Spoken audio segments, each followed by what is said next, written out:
continuación, entonces, voy a dejar con ustedes al profesor Paulo Donoso. El profesor Donoso es profesor del Instituto de Historia y en estos tiempos, digamos, del año pasado, está realizando sus estudios de doctorado en la Universidad de Pisa.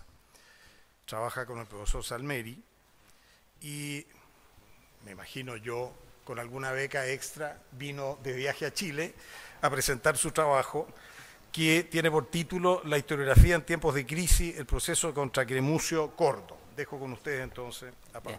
Bueno, en primer lugar, con respecto a lo que hablaba el profesor Bonocore y mi profesor guía, el profesor Salmeri, fue el mismo que me dio una pequeña corrección en torno al título, que se lo mostré para que lo revisara, porque hablar de tiempos de crisis en el periodo que voy a hablar, que es particularmente el periodo de Tiberio, no es quizás muy acertado, sino sería mejor hablar de transición. Bueno, esa fue la corrección que me dio el profesor Giovanni Salmeri. Bien, los primeros decenios del siglo I de nuestra era, después de Cristo, representan en la historia romana uno de los más álgidos periodos de ajuste y revolución. No es antojadizo el concepto de revolución que utiliza Ronald Syme para aquellos hechos que acaecen entre los años 60 a.C. y el 14 después de Cristo. Como dice el autor británico, correspondió a una transición violenta del poder que se tradujo en la consolidación del poder político de Augusto mediante un proceso revolucionario.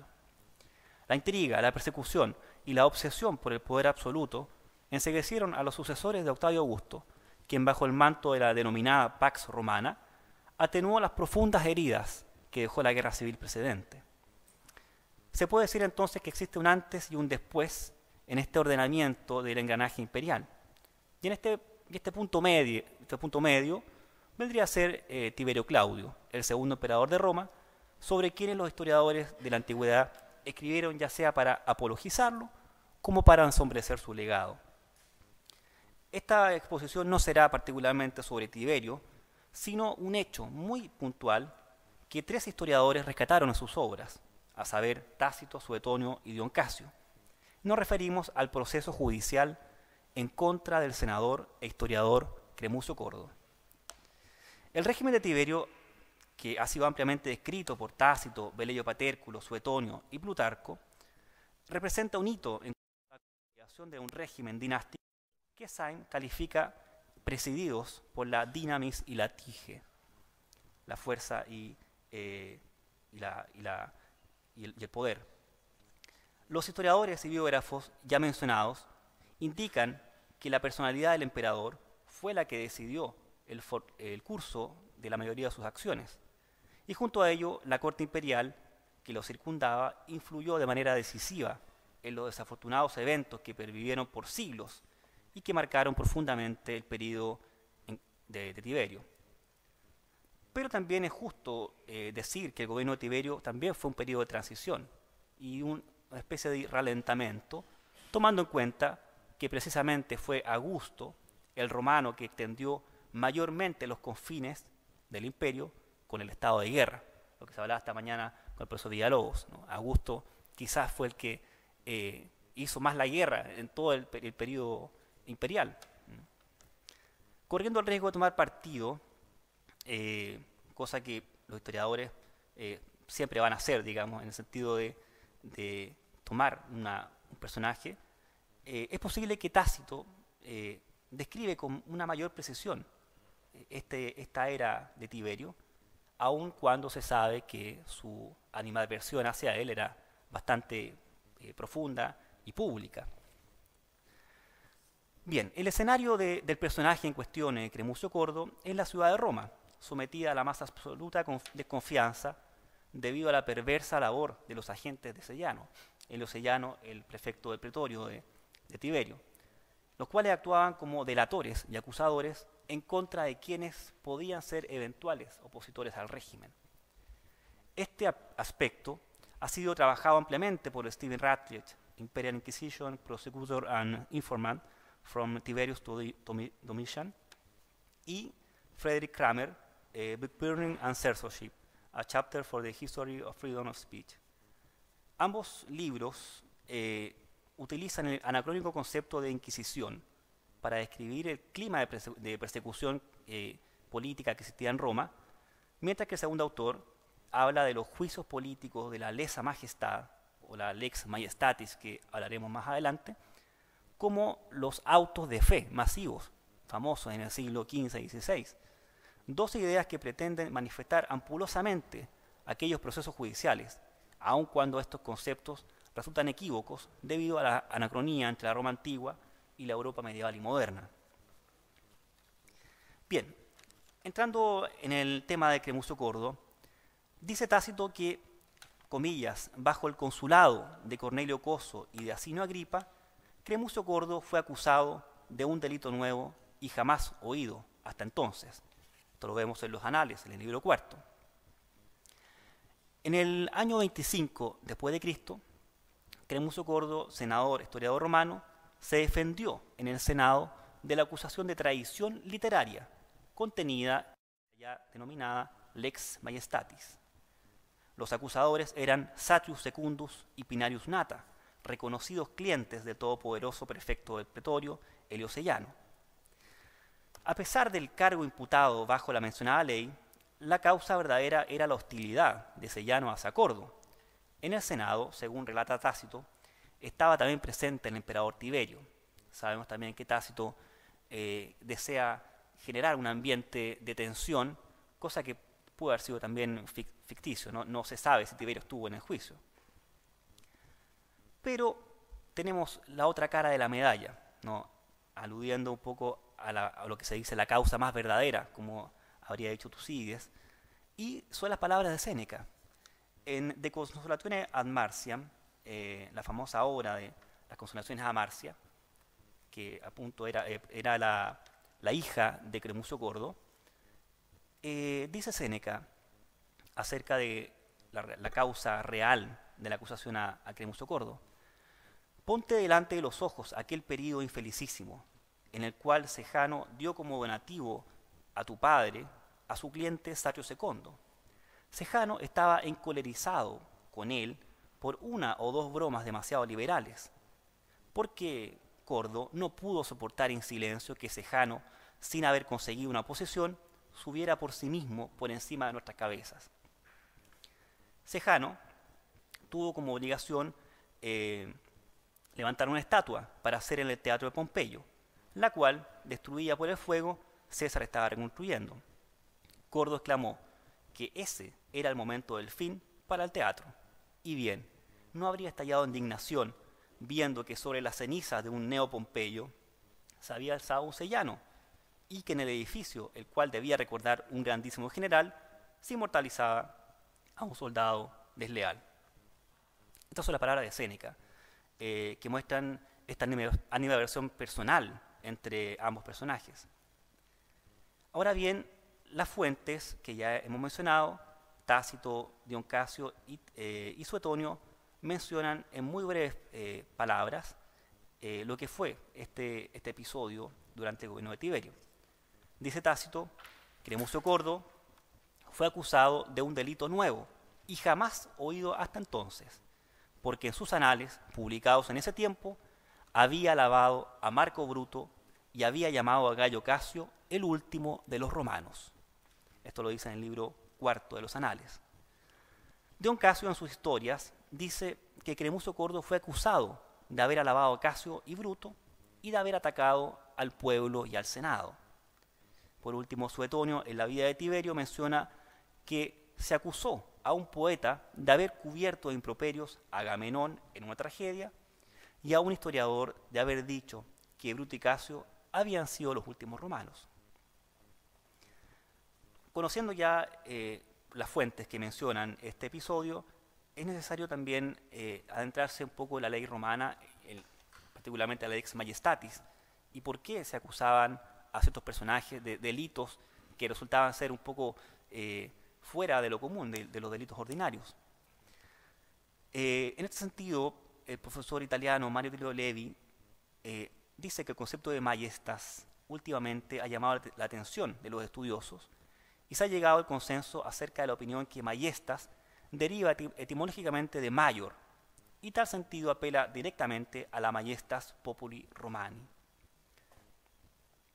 Sobre los alcances de la Lex Majestatis, ha sido de mucha utilidad un pequeño artículo del profesor Chilton de Roman Law of Treason under the Early Principate, donde el autor presenta la diferencia entre las dos leyes de tradición existentes en el Alto Imperio, per duello e majestate, donde la primera es entendida como una ley de alta tradición, una ofensa al pueblo de Roma, que se condena con la pena de muerte, y la Lex Majestatis, como ya sabemos, como una ley que busca mantener el orden en el sentido de evitar las ofensas al emperador, las ofensas al Senado y al pueblo de Roma. Las penas contempladas para estas leyes no fueron siempre iguales, variaban según la vehemencia del emperador. Durante la época de Augusto, nos dice Chilton, la pena de muerte estaba reservada para los casos de conspiración contra la vida del príncipe. Sin embargo, con Tiberio se restringe la pena de muerte y se introduce la deportatio, que implicaba la pérdida de la ciudadanía, la confiscación de todos los bienes y posesiones y la deportación a una pequeña e inhóspita isla, la deportatio insulae. Pocos años antes del juicio de Cremusio Cordo, se había ya llevado un proceso contra Clutorius Priscus el 21 después de Cristo, donde la condena consistió en la interdictio y la confiscación total de los bienes. Bien. Este escenario, para muchos acusados, significó, como una liberación personal, el suicidio, ya que se admitía la culpabilidad y con ello preservaba las 3/4 partes de sus bienes, su dignidad y su reputación. Esta fatídica solución responde a un aspecto de la ley que también contemplaba la privación de la sepultura, la prohibición de manifestación de luto y de la infamia del nombre o la denominada damnatio memoriae, una pena que iba necesariamente acompañada a la ejecución capital. ¿Cuáles eran los delitos o las faltas que eran aplicados bajo esta ley? El historiador italiano Emanuele Ciaceri explica profundamente el alcance de esta ley, pero rápidamente hay una mención de cuáles eran estos delitos. En primer lugar, los crímenes de lesa majestad, el atentado y la ofensa a la persona del príncipe, los delitos de magia, el ultraje a las estatuas, los juramentos falsos y las injurias escritas u orales. Bien, ahora Cremusio Cordo, entrando a su obra histórica, que lamentablemente se conoce poco porque sabemos que su obra fue quemada luego de su condena, sabemos, gracias al historiador Columba, que la obra de Cremusio tenía lectores en la edad de Quintiliano, y más tarde Suetonio da cuenta de un fragmento de ella. Ninguno más la cita luego de Suetonio. Por tanto, es una obra que se pierde lamentablemente en el tiempo y no llega a nosotros. A través de los fragmentos sabemos que se ocupaba desde la muerte de Cicerón y de la batalla de Filipos, entre los ejércitos del Segundo Triunvirato y las fuerzas opositoras de Bruto y Casio. Las guerras civiles eran el argumento de la obra o la parte más relevante. Solo los fragmentos citados por Tito Livio o Suetonio nos permiten dilucidar el carácter de la obra de Cremusio Cordo. La confiscación de todos sus libros y reproducciones truncó las posibilidades de encontrar algo que pudiese hablarnos de su legado histórico. Suetonio revela que luego de la proscripción de su obra fue nuevamente puesta en circulación durante Calígula. Por su parte, Séneca elogia a Marcia, la hija del historiador, pues ella recolocó entre las obras que demandan la memoria pública los libros que aquel gran hombre había escrito con su sangre.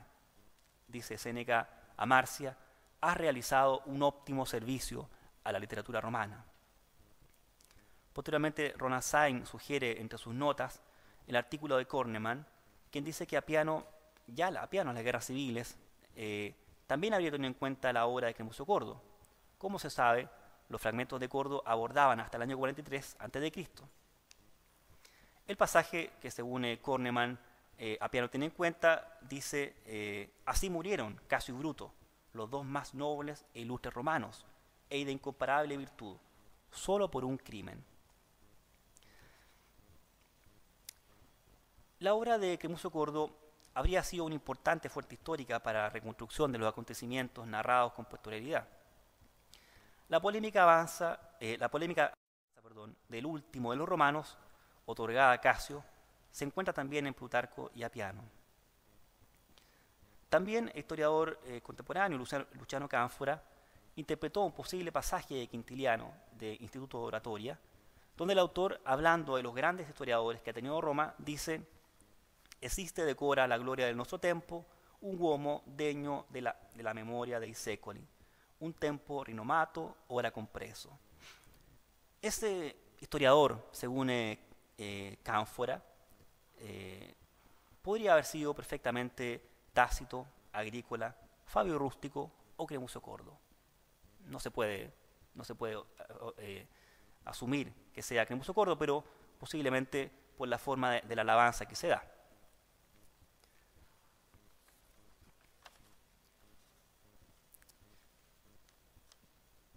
El historiador también, Santo Mazarino, en su obra El pensiero histórico clásico, dice que Cremusio Cordo y su obra responde a la época en la que le tocó vivir y no representa en ningún caso un autor aislado e inmolado inútilmente. Mazarino, desde el punto de vista histórico, dice que los temas a narrar salían del mundo de la utopía, ya sea la utopía hecha realidad de tipo etnográfica, para convertirse en los grandes temas de los nuevos tiempos.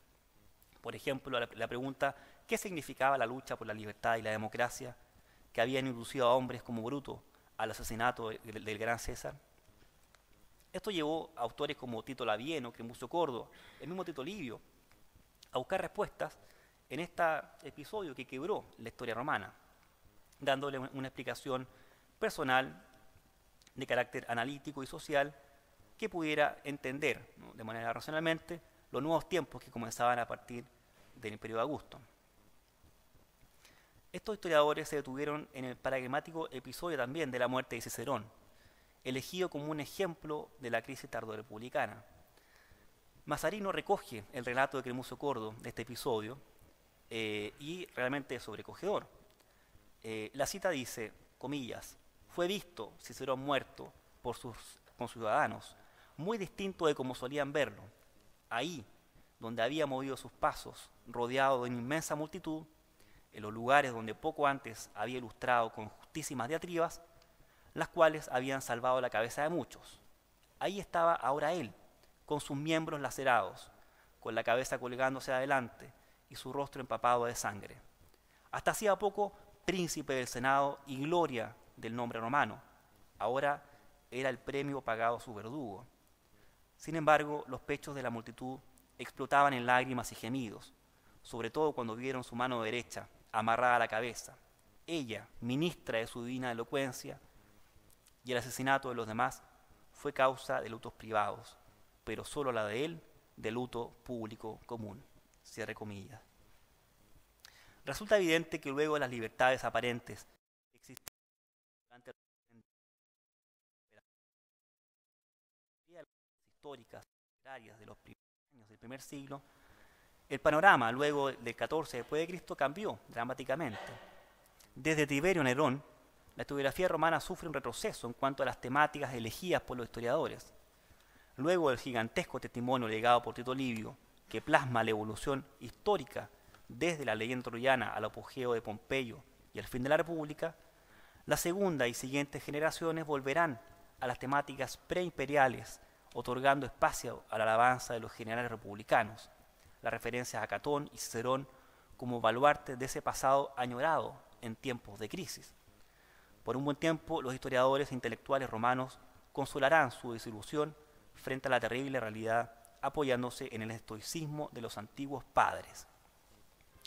Y en ese sentido, tomando lo último que acabo de decir, toma sentido el discurso de Cremusio Cordo que Tácito describe y reproduce, no sabemos si de creación suya o porque alguna vez tuvo en sus manos el documento, el discurso que da Cremusio Cordo como su defensa personal ante el Senado para enfrentar la acusación que se le hacía. Dice Cremusio Cordo, citado por Tácito, «Se acusa, senadores, a mis palabras, hasta tal punto soy inocente por mis obras. Mas no se dirigen aquellas al príncipe, ni al padre del príncipe, a los cuales abarca la ley de majestad. Se dice que ha alabado a Bruto y a Casio, cuyos hechos, si los han narrado muchos, nadie les ha recordado sin honor. Tito Livio, historiador preclaro por su elocuencia y fiabilidad, dirigió tantas alabanzas a Neo Pompeyo que Augusto lo llamaba pompeyano, y sin embargo eso no fue un obstáculo para la amistad de ambos. A Cipión, a Franio, a estos mismos Casio y Bruto, en ningún lugar lo llaman bandoleros o parricidas, calificativos que ahora se le imponen. Antes bien, con frecuencia los titula varones insignes. También los escritos de Asinio Polión transmiten de ellos una memoria egregia. Mesala Corvino llamaba a Casio su general, y ambos conservaron su preeminencia en riqueza y honores. Al libro de Cicerón, en el que igualó a Catón con el cielo, ¿qué otra respuesta dio el dictador César que un discurso escrito, como si estuviera ante los tribunales? Las cartas de Antonio y los discursos de Bruto contienen ofensas injustificadas contra Augusto, pero bien acerbas. Los poemas de Viváculo y Catulo se leen repletos de insultos a los césares, y sin embargo el propio divino Julio, el mismo divino Augusto, lo soportaron y lo dejaron estar, sin que me atreva a decir si por templanza o por sabiduría. En efecto, lo que se desprecia pierde fuerza, pero si uno se irrita por ello, parece que se lo reconoce. Posteriormente, Cordo se pregunta a sí mismo, bajo las palabras de Tácito: ¿será que mientras Casio y Bruto ocupan por las armas los campos de Filipi, yo con mis discursos enciendo al pueblo a la guerra civil? ¿No tienen quizás el derecho de conservar su memoria en las obras de los historiadores, aquellos que, muertos hace ya 70 años, son representados en esas estatuas, que ni siquiera el vencedor osó destruir?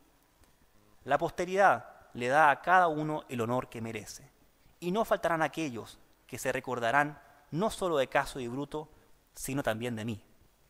Bien, de Cremuso Cordo. Estos los argumentos que se pueden esgrimir rápidamente del discurso de Corso son que aquellas palabras no constituían una ofensa, que las alabanzas impartidas a Bruto y Casio y a los jefes del Partido Republicano no habían sido la primera preocupación para incriminarlo, y que las alabanzas dadas a Casio y Bruto no constituían tampoco un peligro para la tranquilidad pública. Cuenta Tácito que una vez terminado el discurso, Cordo salió del Senado y se dejó morir de hambre. Los senadores decretaron que sus libros fueran quemados por los ediles, pero algunos permanecieron ocultos y luego fueron publicados. Hay quienes dicen que la última frase del discurso representa una actitud narcisista del historiador, quien, habiendo tomado la decisión de morir trágicamente, como relata Tácito de Séneca, estampó a fuego su imagen a la posteridad como paradigma de la persecución política. Este discurso demuestra de manera evidente la voz de un Cremuso Cordo y de un Cornelio Tácito que hablan pensando en un futuro. Autores como Asinio Polión o Mesala Corvino, que se conservan solamente en este episodio, nos da un antecedente de un periodo pródigo en historiadores, que bajo la tutela de generales y hombres ilustres, redactaron sus obras en un ambiente de libertas o de relativa libertad de expresión. Razón tiene Cordo al afirmar que aquello que se desprecia pierde fuerza, pero si genera irritación se la reconoce. El emperador, por su parte, Tiberio, bajo la influencia de su inseparable sellano, quería eliminar cualquier evidencia de sedición, y un historiador que alababa a quienes intentaron conservar la república, asesinando al padre y la agencia gobernante, era un insulto grave para Tiberio. Si bien es cierto, Tiberio se mostraba reacio a aplicar la pena capital a todos los acusados, prefiriendo la deportatio, y tomando en cuenta que la sentencia final era dictada por el Senado y no por el emperador, el relato de Tácito insiste en mostrar a un emperador comprometido con el martirio de Cremuso Cordo. El juicio, según cuenta Kramer, fue una farsa, y Cordo lo sabía, ya había preparado quizás previamente este montaje. Sus opciones eran o someterse al escarnio de sus acusadores o al regocijo de Sejano, si asumía la pena capital, o bien eliminaba esta posibilidad a sus perseguidores, quitándose la vida y evitando manchar para siempre el nomen familiar. Tácito, para concluir la defensa de Cordo, expone su verdadera voz en defensa del oficio que él y tantos otros ejercieron y ejercerán. Una defensa, desde luego, a la historiografía y al oficio del historiador. Comillas, mayor razón para reírme de la estolidez de quienes creen que con el poder del presente se puede extinguir también la memoria de la posteridad. Y es que, al contrario, la autoridad de los talentos, perseguidos crece, y ni los reyes extranjeros, ni los que procedieron con la misma hazaña, lograron otra cosa que el deshonor para sí y la gloria para ellos.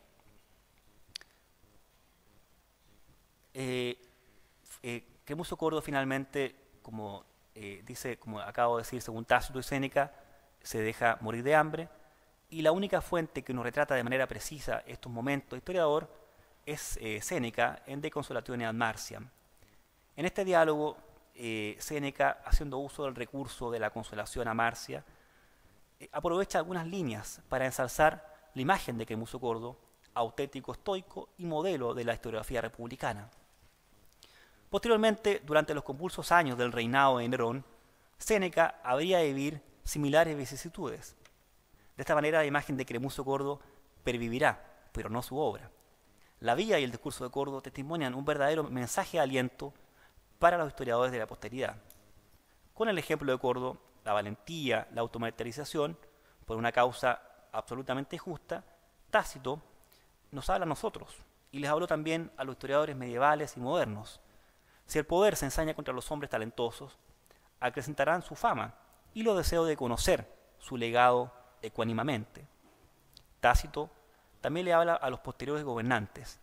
Es más dañino para su gloria si se ensañan con un hombre de letras, puesto que necesariamente su injusticia causará la motivación de leer sus obras.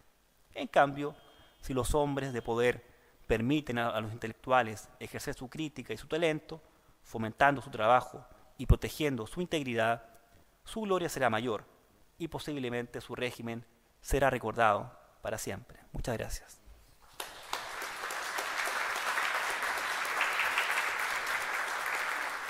Voy a aprovechar de hacer las dos consultas seguidas. Respecto del título o esta explicación inicial, crisis o transición, ¿por qué finalmente optas por transición? Más, a mí me parece una visión desde el presente. Si tu autor es Tácito, no me cabe duda que él piensa que hay una crisis radical y una crisis profunda. Entonces, si pudieras ahondar un poco en eso. Y lo segundo, algo distinto, en un momento tú dices los historiadores siempre toman parte. Y ¿hasta qué punto esta figura de Cremucio Cordo es para Tácito un paradigma de esos senadores, lo refiero al principio, que no callaron ni agacharon la cabeza?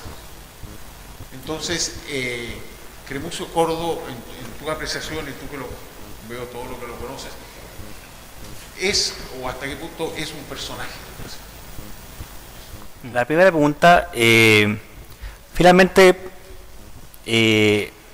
sí, entre crisis y transición, la verdad es que no es fácil dar una respuesta tan taxativa, de decir fue crisis, fue una transición, porque desde luego la época de Tiberio es una época de cambios, ¿no?, muy grandes. De hecho, en los anales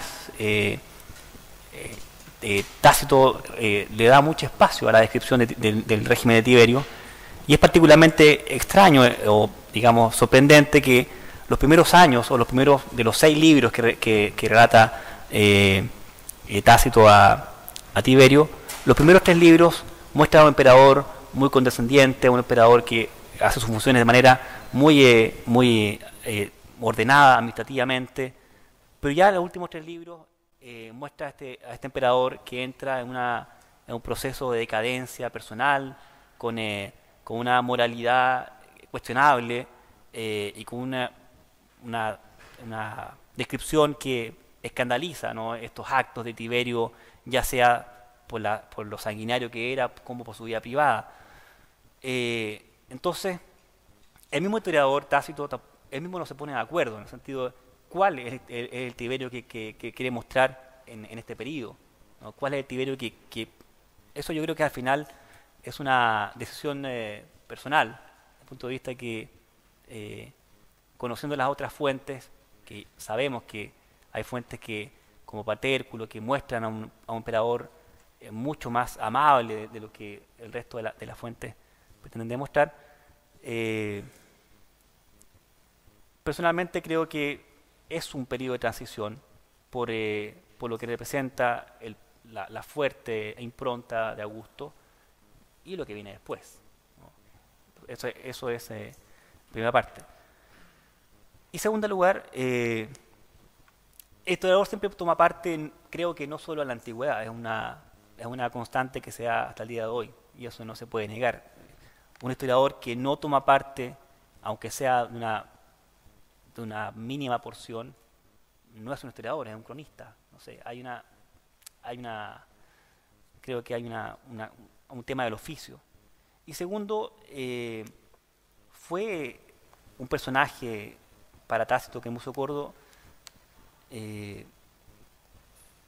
quizás no es el personaje más relevante, como sí fue para Séneca. Recordemos que Séneca, de alguna manera, emula la muerte de Cremusio Cordo, ¿no? Esta muerte, este martirio, obviamente está copiado de lo que fue la muerte de Cordo.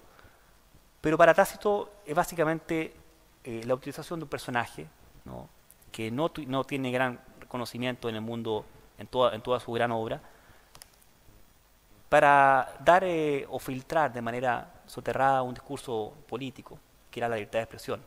Una libertad de expresión que en su época, en Domiciano, era también estaba bastante apagada, ¿no? Entonces, obviamente utiliza este personaje para mostrar su voz, su verdadera voz, creo yo. Sobre la pertinencia de conceptualizar la época Julio-Claudia y el reino de Tiberio en términos de transición, ¿no? Yo creo que más bien la transición, hablando en Longue Durée, ¿no?, en esta historia tardo-republicana y alto-imperial, la tendríamos que buscar quizás en el siglo I a.C., en la época de los dinastas, de los grandes dinastas helenísticos, sí, ¿no?,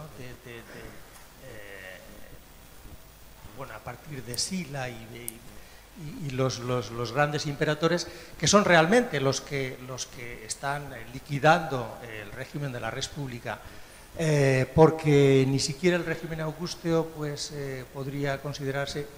Lo que pasa es que tradicionalmente la historiografía ha hecho mucho caso a la res gestae, ¿no? Y en la res gestae Augusto se auto-representa como restaurator rei publicae, cuando realmente lo que lleva a cabo es una auténtica revolución en términos políticos, ¿no? Yo creo que Syme tuvo mucho acierto cuando en el año 39 publicó su famoso libro The Roman Revolution, ¿no?, calificando el Principado Augusteo de una monarquía militar, ¿no? En ese sentido, creo que el proceso de Cremusio Cordo se puede contextualizar en ese horizonte de procesos de los crímenes maiestatis, ¿no?, sí, que caracterizan la época Julio-Claudia, que es un momento verdaderamente interesante. Yo creo que es esos procesos, tantos procesos de magia, por ejemplo, ¿no?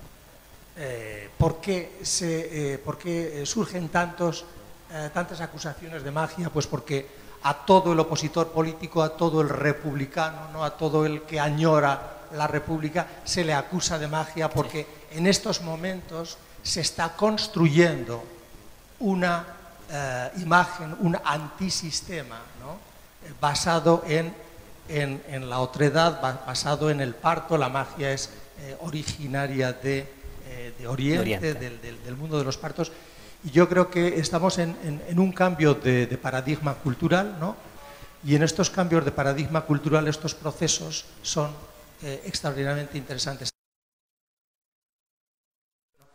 Es la época Julio-Claudia, y el otro es en el siglo IV, cuando se vuelven a multiplicar otra vez los procesos de crimen de lesa majestad. No por casualidad se vuelve a acusar de practicar la magia a quienes están intentando perpetuar los valores de un sistema tradicional que está cambiando, ¿no? Sí.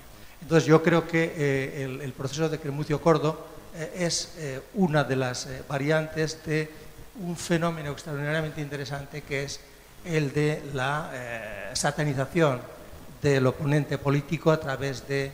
lo que pasa es que a Cremucio Cordo no se le podía acusar de mago, porque Exacto. Era un historiador notoriamente conocido, ¿no? Pero sí que se hace con otras figuras de la aristocracia, ¿no? De la aristocracia republicana. Exacto. Exacto. Bueno, con respecto a eso, sí. Los procesos del Lex Majestatis, como bien decía, el tema de la magia está integrado en esta cuidar esta construcción imperial, dejando fuera todo aquello que puede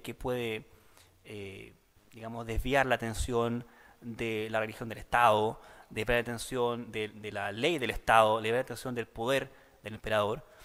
Y eso obviamente lleva a que de alguna manera tiene que existir una vía legal para despejar el camino a la dinastía, en este caso a Julio Claudia, evitar cualquier tipo de general o príncipe que desee intentar el poder, y finalmente la Lex Majestatis es tan ambigua que da paso a estas lecturas que no se pueden entender desde el punto de vista jurídico con la amplitud que uno puede entender una ley, que obviamente son rigurosas.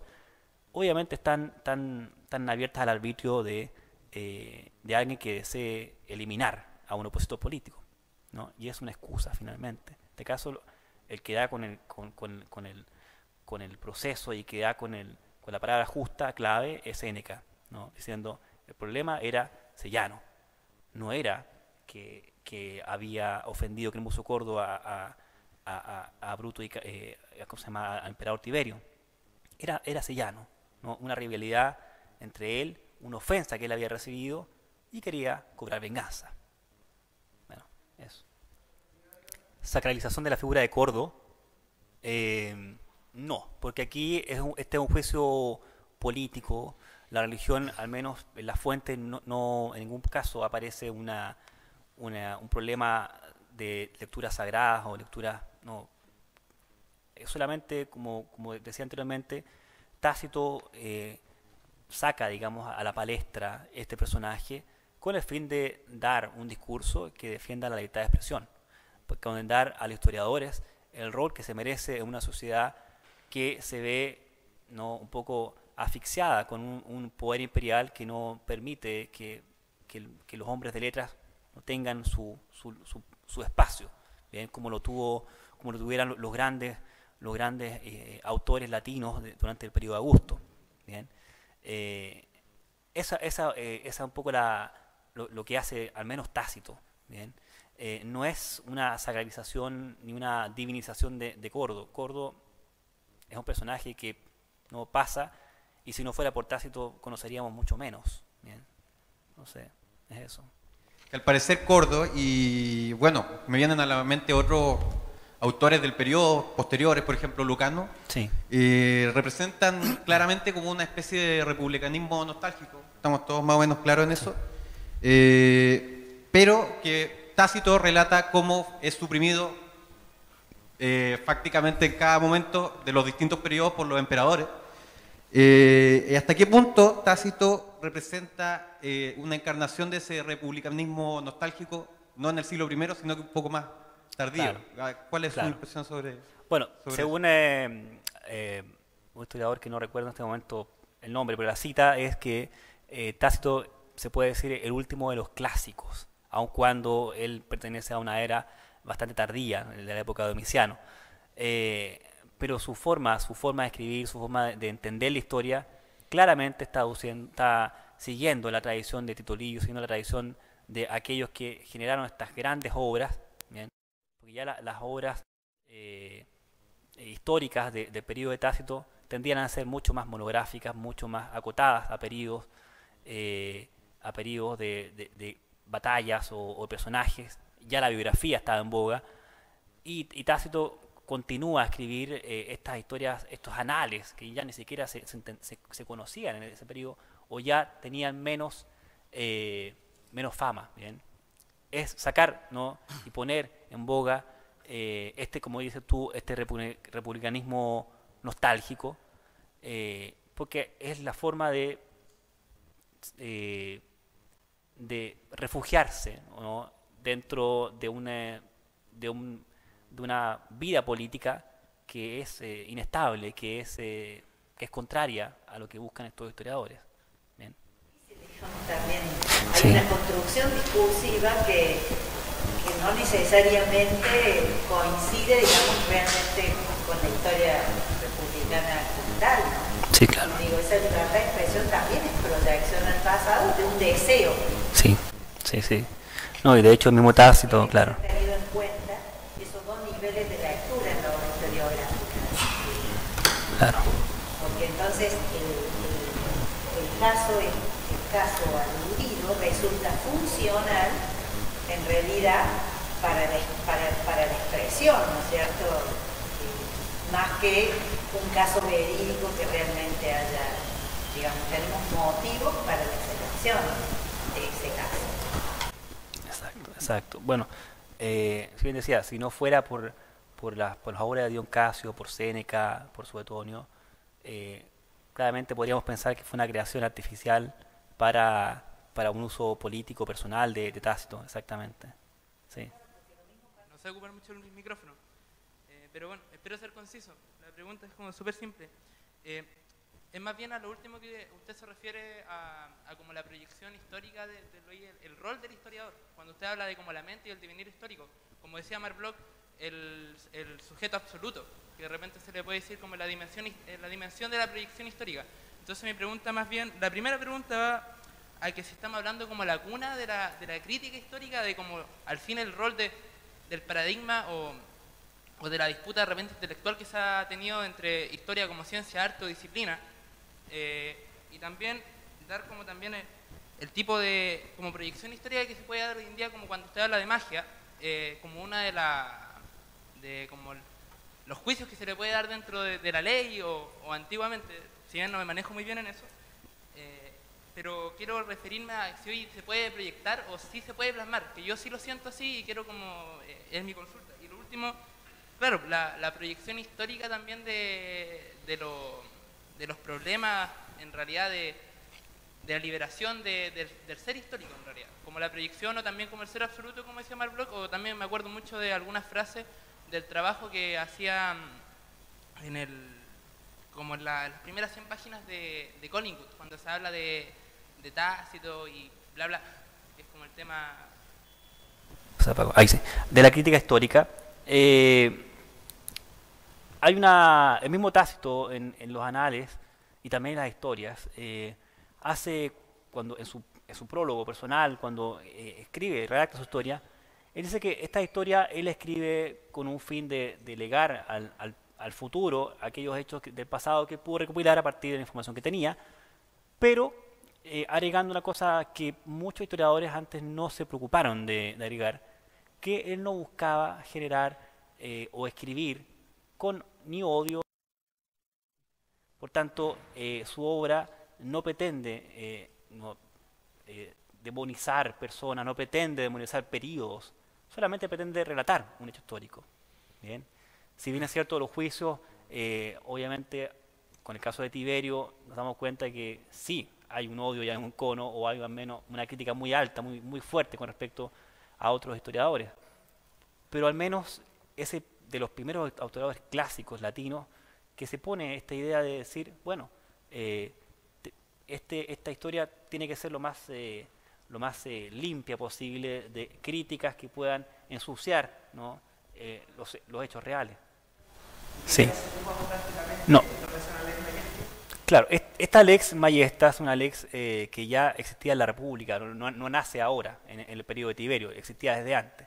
Y tenía un uso básicamente en estos hechos particulares y no estaba siempre, o no se acudía siempre a esta ley. Por tanto, no podemos pensar que es una ley de persecución total hacia todas las personas, no. O sea, eran casos particulares cuando una persona se sentía ofendida, cuando algo causaba gran impacto en la población romana, una obra, una palabra, una ofensa, y ahí se acudía a la lex majestatis, pero no quiere decir que era una ley que estaba hecha para perseguir personas, no, era una ley extraordinaria.